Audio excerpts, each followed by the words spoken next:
Dad, what are your expectations for Trey Lance this year? Okay. I don't have the slightest idea. That's my honest to goodness answer. Yeah. I'm not a fan. So fans could say he's got upside. Don't you love the word upside? And Yes. he's got upside, and you're going to hear it during the draft a lot. Upside, Upside. and he's a great athlete, and this and that and that. Okay, Yeah. I would say he has the potential to be a Lollapalooza. But I have had such limited exposure to him. He played in 2 games and and then in practice, but you never got to see practice after training camp. So you don't know how he came along. So what I'd say is, honestly, he's almost a blank slate. He Yes. could be anything from Steve Young, Yes. Mahomes, to who knows, to a washout in the league.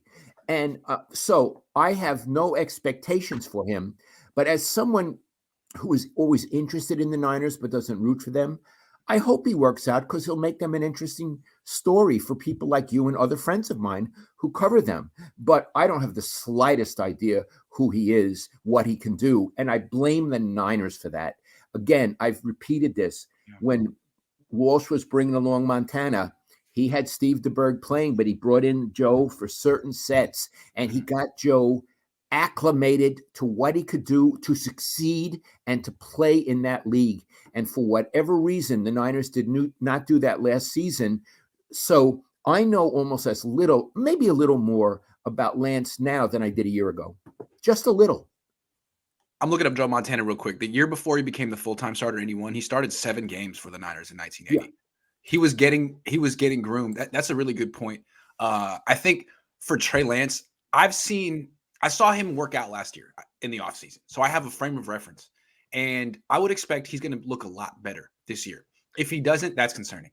If he looks better this year than last year, that shows that he's a young man who actually can improve, and his upside could be something that becomes real at some point. If he's the same guy he was last year, who's, missing throws wildly high and putting too much velocity on short throws, and then it's concerning. Maybe he's not going to improve, but I think he showed enough in those 2 starts to feel like that's an encouraging showing for a rookie. So I'm open-minded, and I do think he has upside, which is all the reason to play him instead of Jimmy Garoppolo, because I think Jimmy's sort of demonstrated he has none left at this point. No, in fact, he's declining. Whatever upside he had is over with, and now he's declining. I have a question for you, Iggy. Yeah. We both agree, I think we agree, that Trey Lance should be the starter from day one. Yes. Why have they not announced it? What is this? They've given private indications. Why have they not announced it? Well, that's my question for Lynch next week. My best guess is that the 49ers are still trying to trade Jimmy Garoppolo. And in their mind, if they officially name Trey Lance the starter before they trade Jimmy Garoppolo, then Jimmy's value goes down because he goes from being a starting quarterback to a backup quarterback. I think that's the reason. So they have to sort of like ride the fence and like do this little dance where we like Trey, but we can't say it publicly. And we like Jimmy, but we're only saying it publicly because we want to trade him. And we're hoping some team falls for it when everyone can sort of obviously see through what they're doing. Yeah. And how does this private reassurance occur? Do they call him in to Lynch's office and Lynch winks at him, like that, and say, "You're the backup this year, but don't go in the locker room and tell everybody," right? Yeah, I mean, a private indication could be he walked by him one day and said, "Hey,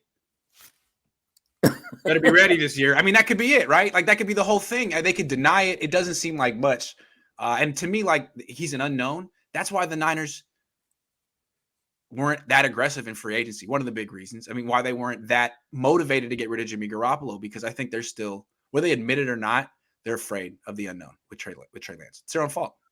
Oh boy, it's their fault. If they're still afraid of the unknown, what a screw up. To give up all they gave up for an unknown. Right. Ugh. And I think Niner fans forget, but they gave up more for Trey Lance than the Rams gave up for Matthew Stafford. Remember, and I think at the time, Niner fans thought, well, that's smart because Trey Lance is 21. He's got the rest of his life ahead of him, and Stafford's 32. And okay, well, Stafford was a proven top 10 quarterback. Now he's a Super Bowl winner. Trey Lance is still an unknown, and you gave up more for him. So the Niners got to get this right. Imagine how the Niners would have played last year with Stafford if they had been aggressive and got Stafford.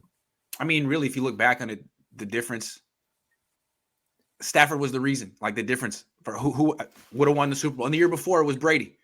Last 2 years, the Niners' choices at quarterback have cost them a Super Bowl and handed a Super Bowl to another team. Only reason the Rams will have a Super Bowl because the Niners didn't get Matthew Stafford. In their division.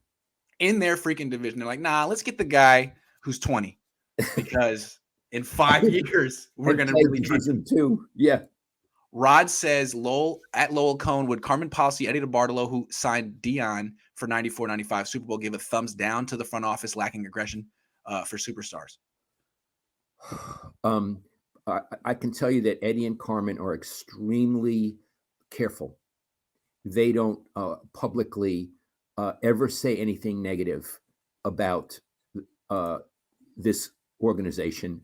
My guess is because I haven't asked them privately, they think they would be more aggressive, and they had been more aggressive. Everybody could say, but they didn't have the salary cap, blah blah blah. You know, the Rams didn't have had the salary cap, and they still got Stafford.